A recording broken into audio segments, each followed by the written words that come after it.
चला आपले आता म्हणी चालू येतात आणि आज पहिली म्हण आपली आज आहे शेरा सव्वा शेर. म्हणजे याचा अर्थ आहे समर्थ माणसाला त्याच्यापेक्षाही अधिक सामर्थ्यवान माणूस भेटणे. आता याचा अर्थ आधी विद्यार्थ्यांना तुम्ही घेणारे. पहिल्यांदा शिवानी हा सांग. म्हणजे जर आपण शाळेमध्ये हुशार आहेत पण जर केंद्रात गेलो तर त्याच्यामध्ये आपण हुशारापेक्षा जास्त हुशार व्यक्ती भेटणार आपल्याला. म्हणजे आपल्यापेक्षाही हुशार पोरं मिळणार आपल्याला. तिथं तुम्हाला भेटला स्पर्धेमध्ये. समजा इथून जे विद्यार्थी नवोदयाला लागून गेले मग हे मुलं तिथं माहिती का त्यांना म्हणजे परभणीला गेले मुलं ते की त्या ठिकाणचे सगळेच मुलं आपल्यापेक्षा हुशार असतात. बरोबर की नाही? शक्यता जी आहे ना.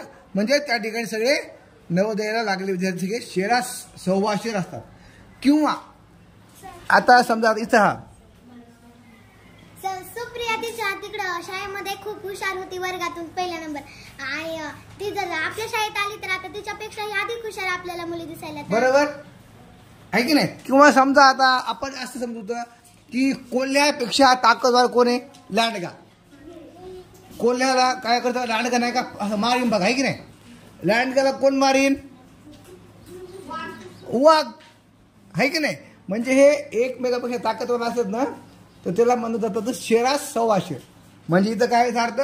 समर्थ माणसाला म्हणजे ताकदवान माणसाला त्याच्यापेक्षाही अधिक ताकदवान माणूस भेटणे. बरोबर. समजा आपल्या गावातला पैलवान साध्या दुसऱ्या लोकांना आपण मारायलाय पण त्यालाही कोणतरी पैलवान वस्तात भेटणारच. राईट. त्याला म्हणायचं शेरा सव्वा शेर. पुढं सगळे मुसळ केरात. याचा अर्थ आहे काम व्यवस्थित पार पडले असे वाटत असताना महत्वाची बाब राहून गेल्याचे लक्षात येणे. अगोदर मी सांगतो तुम्हाला, एखाद्या विद्यार्थ्यानं सगळी तयारी केली, पेन घेतला, कंपास घेतला, पॅड घेतला आणि तो नवोदयच्या पेपरला निघाला आणि तिथं गेल्यावर त्याला आठवायले की नवोदयचं हॉल तिकीट घरी विसरलं. बघा मग ही वेळ अशी असती की तिथं म्हणायची वेळ येते सगळं मुसळ केरात. जर एखाद्याचं नवोदयचं हॉल तिकीट घरी विसरलं तर त्याला कसं बसू दे परीक्षेला? नाही ना. तर समजा कधी मध्ये अडचणीला ते बसू जातात पण शक्यतो विसरू द्यायचं नाही. झालं. पुढं बघा. सर म्हणजे माझी आई सकाळी का नाही 5ला सुटली, सगळं केलं तिनं, दात हे आंघोळ केली, हे कांतर सगळं घराचं काम हे केलं आणि मला 8ला शाळेत जायचंय. सगळं आवरलं पण महत्वाचं मम्मीने स्वयंपाकच नाही केला तर माझ्या क्लासला उशीर होईल का नाही? म्हणजे सगळं हे केलं पण महत्वाचं स्वयंपाकच नाही केला ना. स्वयंपाक बी केला, डब्बा बी करून ठेवला पण आणताना श्रुती डब्बा विसरून आली. आला का? हा. शिवानी. मी घरी गेले आणि सरांनी सांगितलं सगळा गृहपाठ केला पण माझी वहीच घरी विसरली. बघा आता चला म्हणेन सर मी पूर्ण गृहपाठ केला पण माझी वही घरी विसरली. मला खोटं वाटेल मला. मग तिच्या अशी वेळ येते मग काय सगळं मुसळ केरात. यानंतर पुढची म्हण आहे साखरेचे खाणार त्याला देव देणार. याचा अर्थ भाग्यवान माणसाला सर्व परिस्थितीत अनुकूल असते.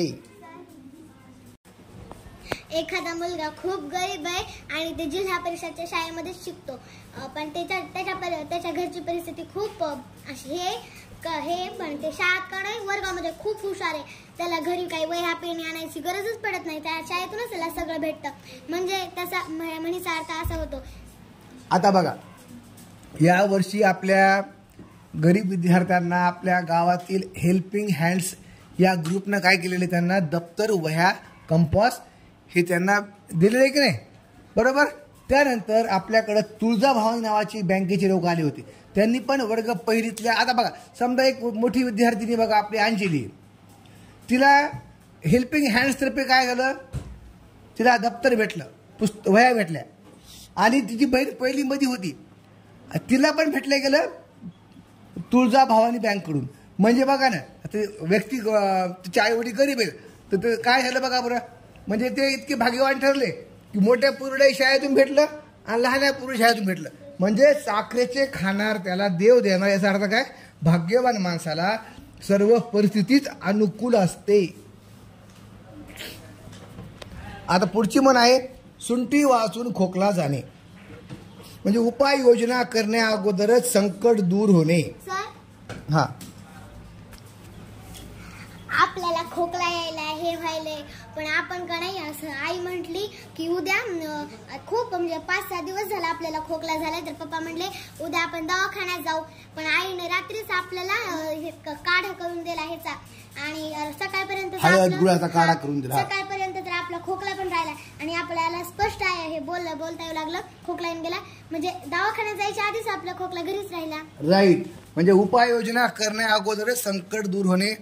आता समजा आता आपण एखाद्या विद्यार्थ्याला अपूर्णांकाची गणित येणे गेले, आणि मग तो घरी परीक्षा म्हणता बघा मला अपूर्णांक गणित झाले नाही म्हणून, आणि नेमकं सरांनी त्या दिवशी तेच पाठ शिकवला जे त्याला येत नव्हतं योगायोगानं शाळेमध्ये, पण तेच त्याला शिकवण्यात आलं. तो काय म्हणलं नाही की हे शिकवा मला, म्हणजे बरोबर की नाही? मग ते सरला म्हणणार, मग सर त्याला शिकवणार, योगायोगाने त्याला जे पाहिजे होतं तेच त्या दिवशी शिकवण्यात आलं. बरोबर. त्याला म्हणायचं सुंठी वाचून खोकला जाणे. एखाद्या विद्यार्थ्यानं गृहपाठ केला नाही, मग त्याला थोडी भीती वाटली, बाबा सर मला मारतील, सर मला मारतील. नेमकं माहिती काय झालं, तू शाळेत आला आणि त्याला समजलं की आज सरची रजा आहे, तो इतका खुश झाला, त्याला आपोआप झाले की नाही, हे याला सुद्धा म्हणता येईल सुंठी वाचून खोकला गेला. सुंब जळला तरी पीळ जात नाही. माणूस किती संकटात सापडला तरी आपला स्वभाव सोडत नाही. सर एखादा खूप गरीब माणूस आहे, आणि त्याची एवढी परिस्थिती गरीब आहे की समजा त्याच्यावर अजून एक संकट आलं की त्याच्या मुलीचा ऍक्सिडेंट झाला, आणि मग ऍक्सिडेंट झाला वर ते एका सावकारकडे गेला की मला हे दे, पैसे देतात का? पण ते खूप असं इतकं हे होता तरी ते रागात नाही बोलला. त्याचा स्वभाव खूप गरीब होता. नाही हे माहितीये का, समजा आपण असं म्हणू तर हा ये सांग, म्हणजे आता एखादी विद्यार्थी खूपच कडक आहे, आणि ती की नाही तिचे कोणाला पण उलट बोलते, तर तिचा स्वभाव जाणार नाही ना. तर मग तिला जर तिला विचारायला गेलं हे सांग बरं हे मला समजणं झाले, ती म्हणाल मला तुला काय करायचंय, मी माझं करून घेईन, मला अभ्यास नाही का. आता एखादा विद्यार्थी समजा आपल्या वर्गामध्ये अभ्यास करणे गेला, मग तिच्या वडिलांना वाटलं बाबा कधे इथं काय करू, तर टाकून इथं उपयोग नाही, गावातल्या गावात खेळायला हे करायला, आपण त्याला कुठेतरी बाहेर हॉस्टेलला टाकू. आता समजा काय होते खूप ठिकाणी मुलं अभ्यास करते सुद्धा, पण या मुलं बाबतीत सुद्धा आपण काय म्हणू बाबा इथं बी अभ्यास करीत नव्हता, आणि तिथं गेला तिथं पण खोड्या करायला लागला, इथं बी खोड्या करत होता आणि तिथंही खोड्या करायला लागला. म्हणजे सुंब जळाला तरी पीळ मात्र गेला नाही, म्हणजे त्याचा मूळ स्वभाव बदलला नाही. सरड्याची धाव कुंपणापर्यंत. म्हणजे बघा सामान्य कुतीच्या माणसाची झेप विशिष्ट मर्यादेतच असते. एक गरीब मुलगा आहे, ते का नाही असे स्वप्न बघायला की खूपच गरीब आहे, मग एक गरीब माणूस आहे, ते म्हातारा झालाय, आणि ते म्हणायला की मी आता मला का नाही असे थार घेऊ वाटायली, गाडी थार. पण त्याच्याकडून असं थार किती गरीब म्हणजे ते असं म्हातारा झाला आणि गरीब आहे, पण ते थार घेणं होईल का त्याच्याकडून? थार गाडी महाग असते ना. आता श्रुती म्हणते ते बरोबर आहे.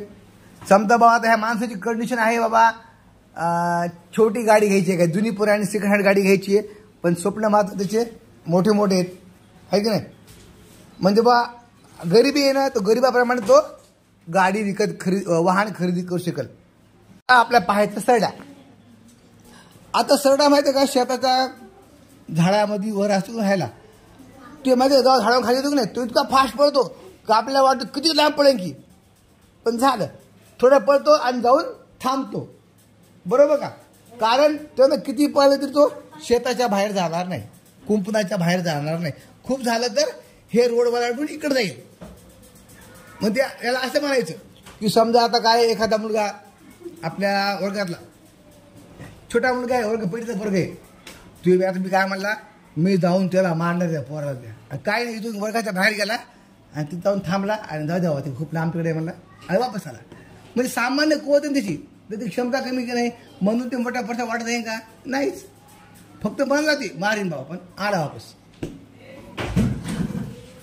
जसं की आपल्या वर्गातली शिवानी, तिला पळताच येत नाही आणि ती जर म्हणली तर मी श्रुतीला लय पळता येतं, मी तिच्यापेक्षा पुढे जाणार, पण तिला पळताच येत नाही, कशी पळणार आहे ती? मग ती श्रुती खूप पळून गेली आणि शिवानी 10 पावलं पळून थांबली. तिला माहिती आहे की आता मी याच्यापेक्षा जास्त पळू शकत नाही. बरं पळाली तर पडेल ती, म्हणजे आहे की नाही, घेण्याचं देणं, त्याच्यामुळं घेणं देणं त्याच्यामध्ये पुढे पडणारच नाही. बरोबर. आता याच्यानंतर पुढचं उदाहरण. सत्ते पुढं शहाणपण नाही. ज्याच्या हाती सत्ता आहे त्याच्या मतापुढे इतरांच्या मताला काहीच किंमत नसणे.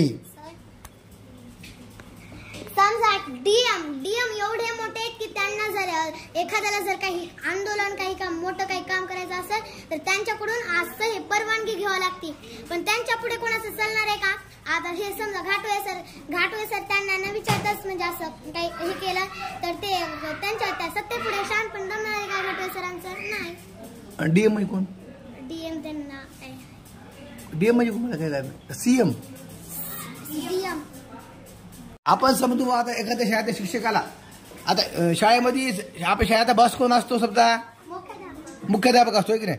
एखाद्या शिक्षकाला वाटलं आपण हे करा ते करा, पण मुख्याध्यापक पुढे आपल्याला कोणाला नाही ना, जसं तसं म्हणजे तसं आपल्याला करावं लागेल. बरोबर की नाही?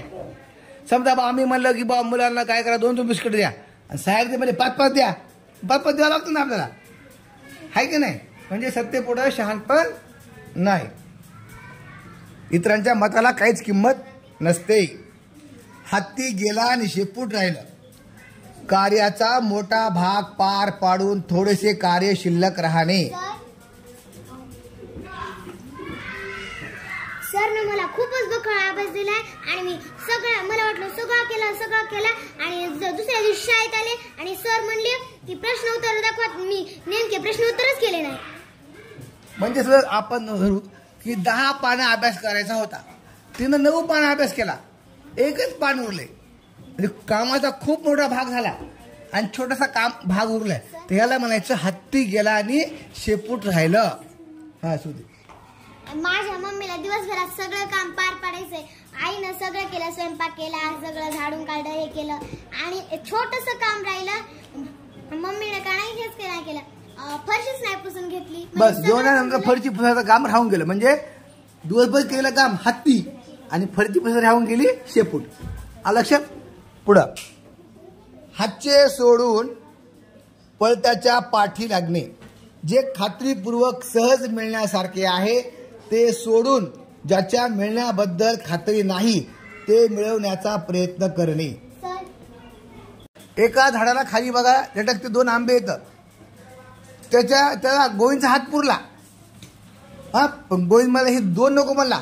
वरचे मोठे मोठे थोडं वर येतं, पण ते 5 आंबे मला ते घ्यायचे. पण हे त्याला 2 घेतले असते का, हे त्याला भेटले असते, पण ते मोठ्याच्या मागे लागला. हे हातचं आलेलं त्यानं काय सोडून दिलं आणि पुढे गेला.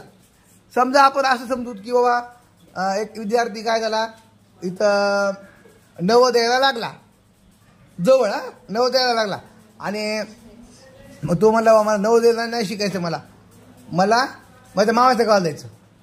आता मामाच्या गावाला कोणती शाळा माहीत नाही आपल्याला, पण मामाच्या गावाला जायचं मला. अरे बाबा पण नवोदय चांगले ना त्याच्यापेक्षा, बरोबर की नाही? म्हणजे हातचं आहे, चांगलं आहे, ते सोडून कुठं चालला तो दुसरीकडे शिकायला चालला आहे का? ज्या ठिकाणी लोकांचे नंबर लागत नाहीत त्याचा लागला आणि तो काय म्हणणार, मला शिकायचं नाही तिथं, मला गावाला जायचं. हा, आम्ही एखादा खेळ खेळतो तर उड्या, ते ह्याच्या वाकायचा खाली उड्या मारायचा. त्याच्या अर्धी उडी खायची आहे, पण एखादी खूप तिला उड्या खाता येत नाही अशावरून तिने अर्धी उडी खायची हे केली, मी डायरेक्ट छातीवरच पडली ती. मग ते लहानसा ह्याच्यातून मोठे गेले ना. चला पुढे बघा. आता पुढची म्हण बघा. हसतील त्याचे दात दिसतील. चांगली गोष्ट करताना निंदा करणाऱ्याची किंवा टिंगल करणाऱ्याची पर्वा न करणे.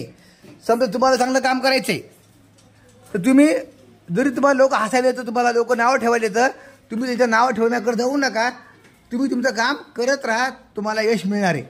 समजा एखादी मुलगी खूप छान अभ्यास करायली आणि दुसरी म्हणाली ले बाई कोणी बी लय माहिती मोठा दिवा लावणार आहे, तुम्ही काही बघायचं नाही. तुम्ही आपला रोज उठून क्लासला यायचं आणि अभ्यास करायचा.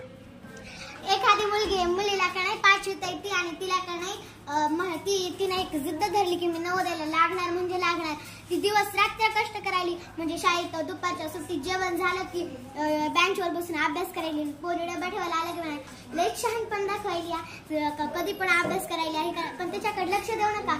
आपल्याला नवोदयाला लागायचंय ना, आपण आपलं काम करायचं. बरोबर. आता बघा ह्याला हिंदीमध्ये दुसरी म्हण आहे बघा, हत्ती चले बाजार. पुढं काय ते आहे बघा तिथं, हत्ती चले बाजार कुत्ते भोके हजार. बरोबर. किती कुत्रे भुकले तर हत्तीचं थांबका चलणार आहे नाही, हत्ती चालत राहणार आपला. अशी हिंदीमध्ये हा राईट. आता पुढं हाजीर तो वजीर, जो वेळेवर हजर राहील त्याला संधीचा फायदा होईल. समजा जे विद्यार्थी समजा आज सकाळी क्लासला नाही आले, त्यांचा आज सकाळचा अभ्यास त्यांचा केला, आणि जे हजर आहेत त्यांच्या काना सगळं पडलं ज्ञानाचं. हाजीर तो वजीर. सर मुख्याध्यापक सरांनी का नाही आज सूचना दिल्या होत्या की सकाळी सकाळी परिपाठात की उद्या निबंध स्पर्धा आहे, आणि ज्याचा पहिला नंबर येईल त्याला प्रथम नंबर येईल त्याला 500 रुपये भेटणार. आणि एक मुलगा घरीच राहिला आणि त्याला काहीच त्याचं घर खूप लांब आहे, त्याला काहीच मग ते उद्या जर शाळेत आला आणि मग ते एकदम त्याला काही तयारीच नव्हती केली म्हणून त्याचा एकदम लास्टला नंबर आला. ते खूप हुशार होता पण त्याचे घरी राहिला, त्याला पहिला नंबर येत होता पण ते घरी राहिला. पुढं आता हातच्या कंकणाला आरसा कशाला, प्रत्यक्ष दिसणाऱ्या गोष्टीला पुराव्याची गरज नसते. आता बघा मला वही असं दिसायली इथं ठेवली, मग मी कशाला आरशामध्ये बघू ही वही कुठे वही कुठे, असं आरशानं कशाला पाहायचं. सर नाही, एखादी मुलगी 5वी मध्ये खूप हुशार आहे आणि ते असं 4थी मध्ये पण तीच सर शिकवायला होते, तर सरांना दुसऱ्याची खात्री नाही घ्यायला पडणार ना की ही मुलगी हुशार आहे का, पालकांना घरी अभ्यास करते का. आता इथं बघा मागच्या वर्षी तुमच्या वर्गातून परिपाठामध्ये जे उत्तर छान देत होतं ते मला माहितीच ना. मला तुमच्या कोणत्या पुराव्याची गरज आहे मला नाही, मला माहिती आहे ना तुम्ही वर्ष परिपाठामध्ये कोणते विद्यार्थी भाग घेत होते. म्हणजे तुमच्या हुशारीसाठी मला कोणती परीक्षा घ्यायची गरज नाही, कारण तुम्हाला मी वर्षभर पाहिलेलं आहे. म्हणजेच काय, प्रत्यक्ष दिसणाऱ्या गोष्टीला पुराव्याची गरज नसते. हलवायाच्या घरावर तुळशीपत्र म्हणजे दुसऱ्याच्या जीवावर स्वतः उदारपणा दाखवणे. समजा आता आपण समजू की बा कृष्णाला भाऊ झाला, कृष्णाने पेढे आणले आणि ते पेढे पेढे घ्या ना, कृष्णामध्ये एक पेढा घ्या सगळ्याला एक पेढे वाटले, माझे पैसे आले. संतोष काय म्हणाला, सरला 2 दे, सरला 2 दे. पेढे आणले कोणी, पेढे आणले कृष्णानं आणि 2 घ्या कोण म्हणाले, संतोष. ह्याला काय म्हणायचं, दुसऱ्याच्या जीवावर स्वतः उदारपणा दाखवणे म्हणजे हलवायाच्या घरावर तुळशी पत्र.